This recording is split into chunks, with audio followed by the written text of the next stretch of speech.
Hello student, I hope कि आपने Jamia Millia Islamia BPT का फर्स्ट लेक्चर आपने देख लिया होगा 2025 का। मेरे दोस्त ये सेकेंड लेक्चर होने वाला है।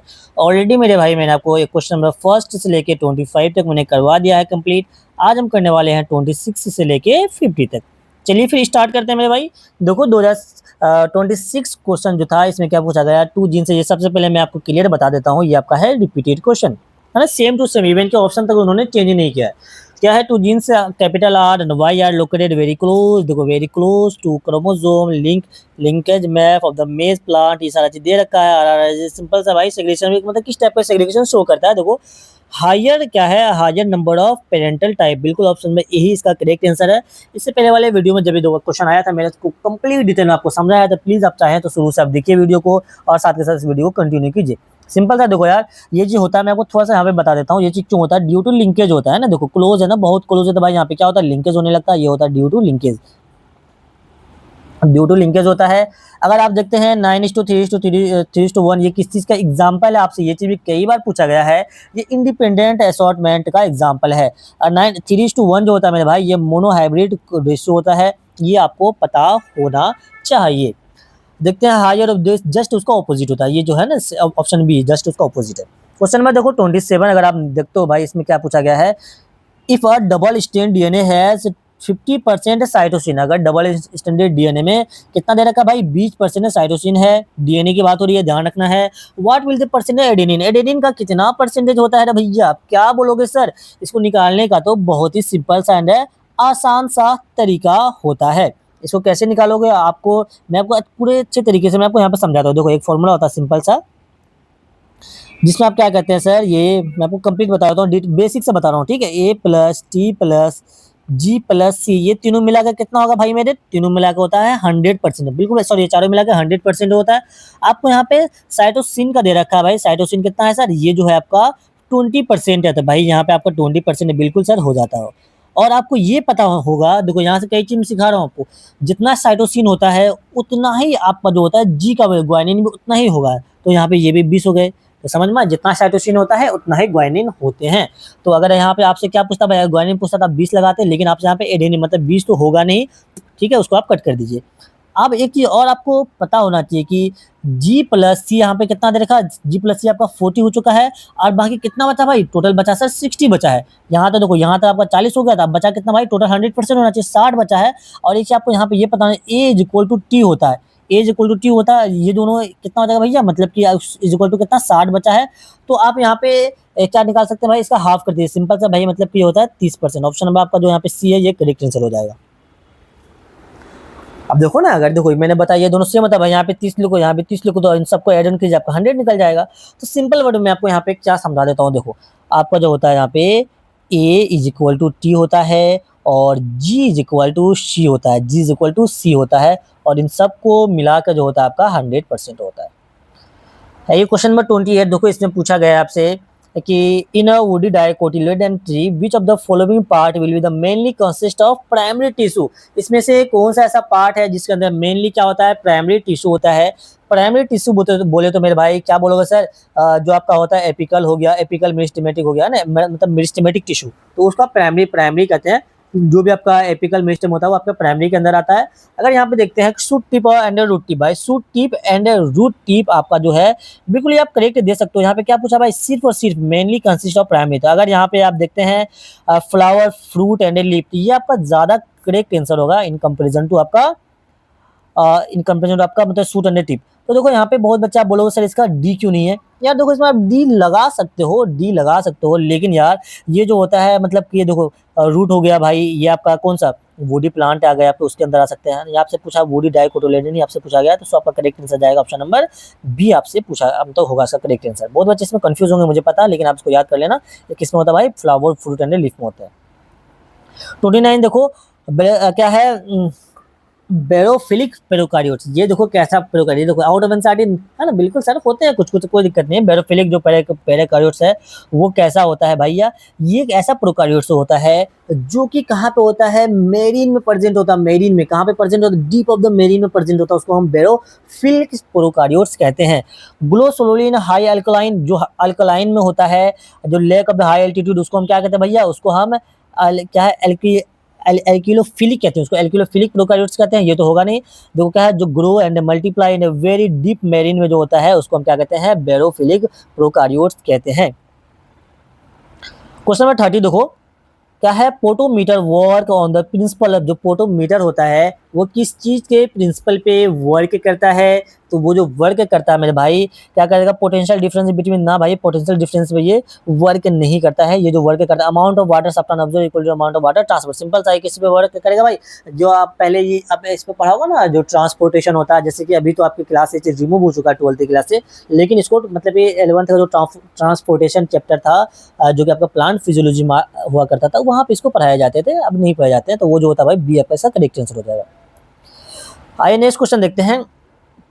क्वेश्चन नंबर 31 में है, द मोस्ट वेरिएबल स्टेज। बहुत ही आसान सा क्वेश्चन है, रिपीटेड क्वेश्चन को कह सकते हैं। ऑलरेडी रिपीटेड को मैं इसमें से कह रहा हूँ क्योंकि मैंने इस चीज को ऑलरेडी आपको बता रखा है कि भाई G1 में क्या होता है, G2 में क्या होता है, S में क्या होता है, S1 में क्या होता है।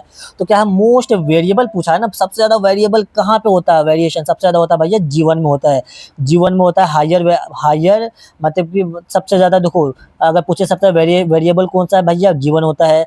उसके बाद इसके अंदर होता है क्या, ये ग्रोथ फेज होता है। अब G2 अगर देखते हैं भाई, कहीं ना कहीं उससे कम होता है, लेकिन यहाँ पे ग्रोथ होता है। और यहाँ पे S फेज के बारे में आपसे कई बार पूछा गया, भैया बताएंगे डीएनए का सिंथेसिस कहाँ पे होता है, डीएनए सिंथेसिस कहाँ पे होता है, आप क्या बोलोगे सर, होता है S फेज में। क्वेश्चन में देखो 22 में पूछा है, क्या है, the oxygen evolve during the photosynthesis. आपको पता है फोटोसिंथेसिस में ऑक्सीजन आता है, तो oxygen comes from the water, कहाँ से आता है भैया, वाटर से आता है। मैंने अभी जस्ट डिस्कस किया था फर्स्ट लेक्चर में, मतलब इसमें जब मैं आपको फोटोलिसिस बता रहा था तो वहाँ पे मैंने इसे डिस्कस किया था।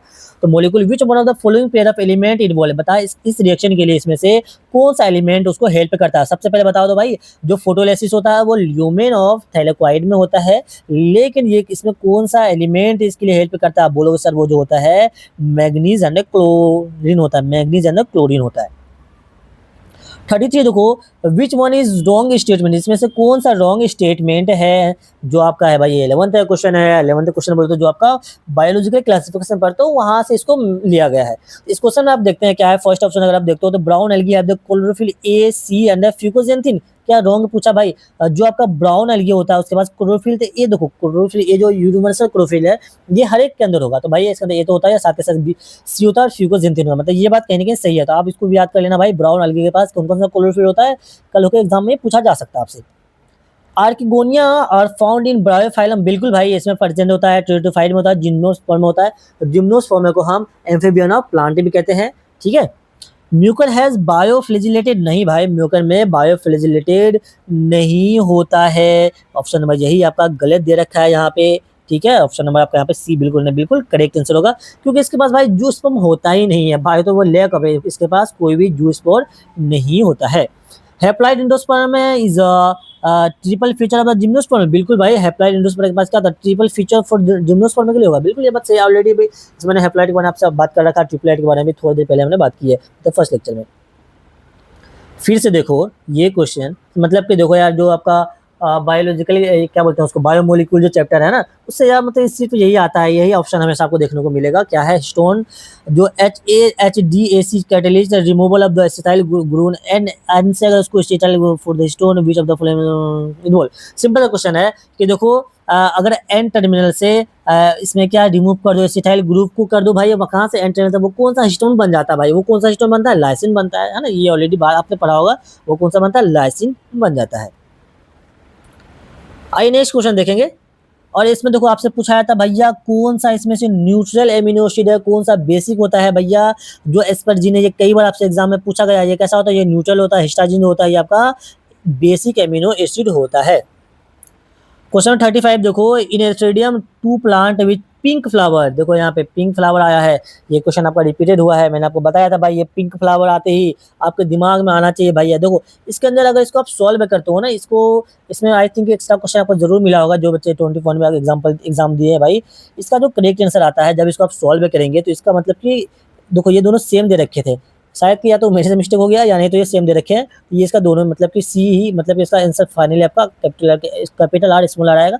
अब इसको थोड़ा सा यार क्या कर लेना, क्या बोलते हैं उसको यार, इसका अभी क्वेश्चन बना के इसको सॉल्व कर लीजिएगा। अभी मैं अगर बनाने बैठूँ तो बहुत लेंदी चला जाएगा वीडियो, 10 से 15 मिनट ये ले सकता है, क्योंकि मुझे समझाना ही पड़ता है साथ के साथ। 36 से देखो, ए वुमेन विथ नॉर्मल विजन, एक वुमेन है जिसका नॉर्मल विजन है, बट फादर वाज कलर, जो उसके फादर हैं एक women with normal vision but मतलब ये जो इस वुमेन के जो फादर है उसका कलर ब्लाइंडनेस था। बाकी इसकी जो शादी हो गई वो भी इसका कलर ब्लाइंड मैन से ही हो गई। सपोज दैट फोर्थ चाइल्ड, पूछा गया फोर्थ चाइल्ड जो उसका क्या है, बॉय था, तो बॉयज कैसा होगा, ये क्वेश्चन आपसे यहाँ पे पूछा गया है।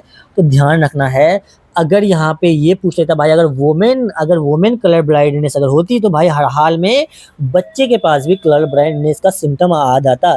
लेकिन यहाँ पे जो सिम्टम किसको दे रखा भाई, दिक्कत किसमें है भैया, यहाँ भी इसके फादर को दिक्कत था, फिर यहाँ पे भी जिससे शादी की वो भी उसको दिक्कत था, भाई इसके बेटे को तो खास में दिक्कत हो भी सकता है यार, नहीं भी हो सकता, मस्ट नहीं होगा।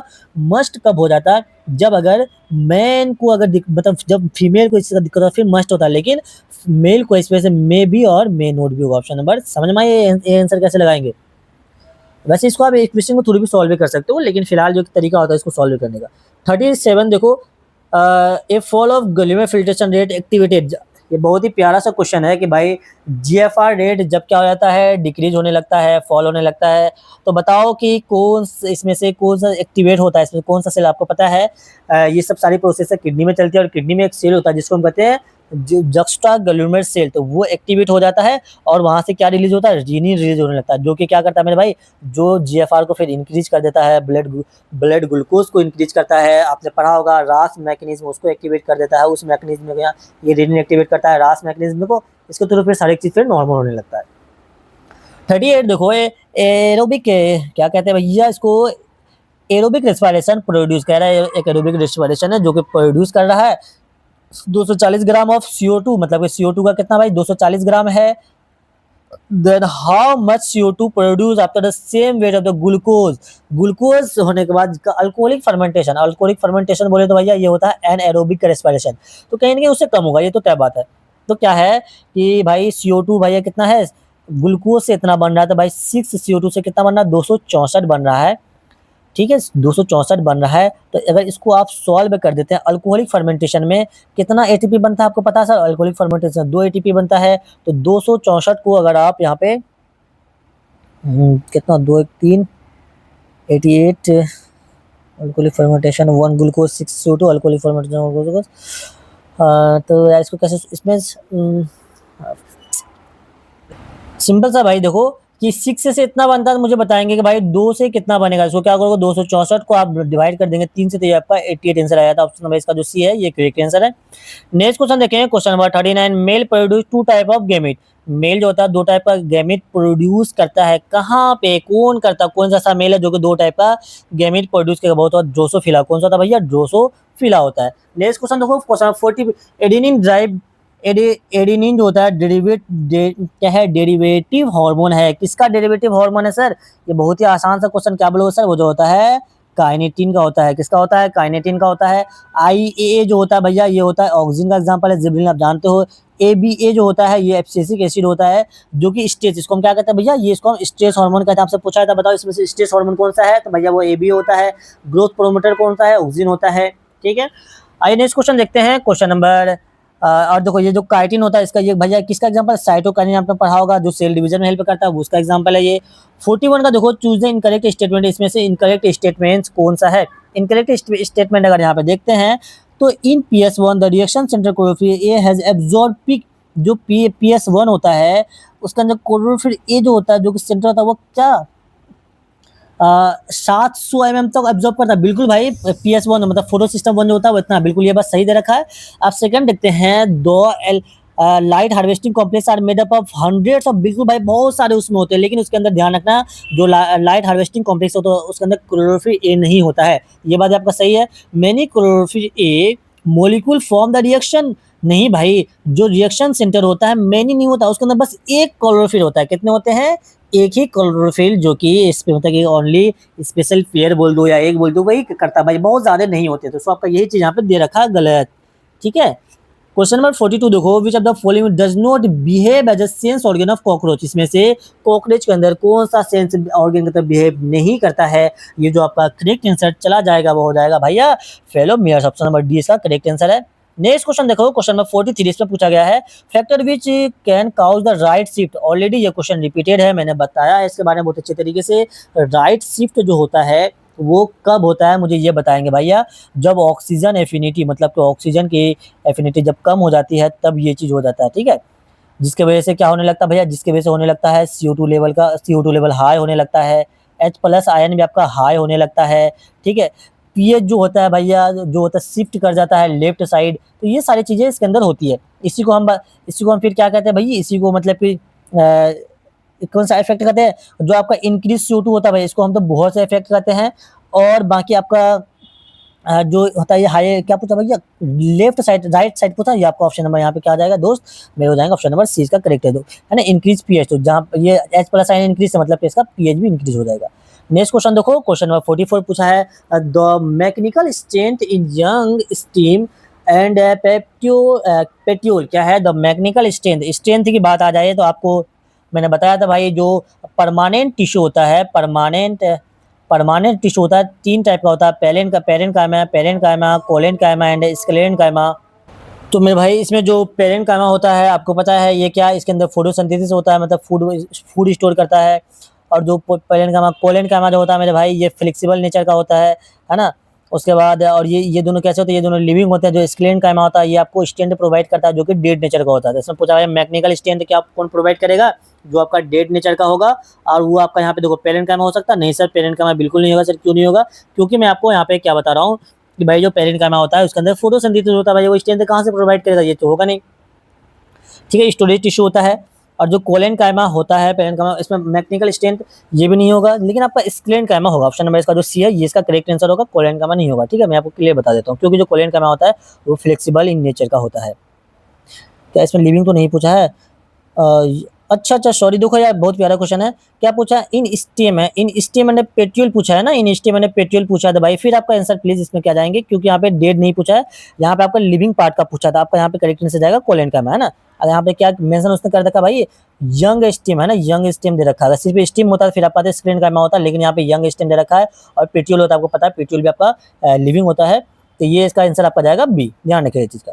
45 देखो क्या है, विच of the following activities is most closely associated with the alkaline phosphate. इसको एल्कलाइन फॉस्फेट में कौन सा बहुत ही ज्यादा सिंपल सा यार, क्या है, कटिंग ऑफ डीएनए। मुझे बताएंगे कटिंग ऑफ डीएनए मतलब डीएनए को किससे कट करते हैं भाई, रिस्ट्रक्शन एंजाइम से कट करते हैं, ध्यान रखना है। ये एल्कलाइन नेचर पे काम नहीं करता है। अब यहाँ पे अगर कोई ऑप्शन बी देखते हो, प्रिवेंटिंग ऑफ सेल्फ, बिल्कुल भाई ये किसी को प्रिवेंट करेगा, सेल्फ लिटिगेशन ऑफ फैक्टर को ये प्रिवेंट करता है।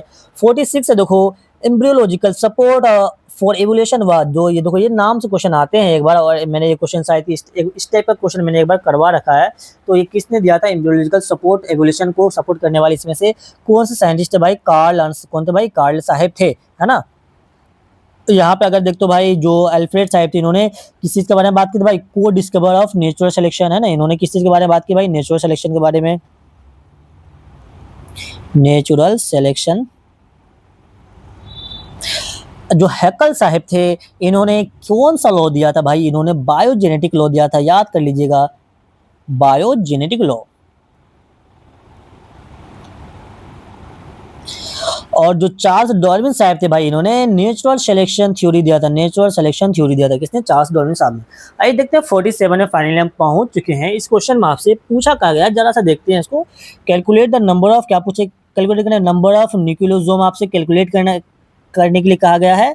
Present in the nucleus of diploid eukaryotic, जिसके अंदर है भैया कितना है, 3.3 इंटू 10⁹ है। इसको आप कैलकुलेट करेंगे तो भाई इसका जो आपका आंसर आने वाला है 1.65 इंटू 10⁹ इसका आपका करेक्ट आंसर बनेगा। 1.65 इंटू नहीं 9 नहीं बनेगा भाई, ये बनेगा ऑप्शन नंबर इसका डी बनेगा, ठीक है। तो इसको अगर आप कैलकुलेट करना चाहोगे तो भाई मुझे बताएंगे, इसके अंदर जो टोटल डीएनए आपको कितना दे रखा है, 3.3 इंटू 10⁻, इतना दे रखा है।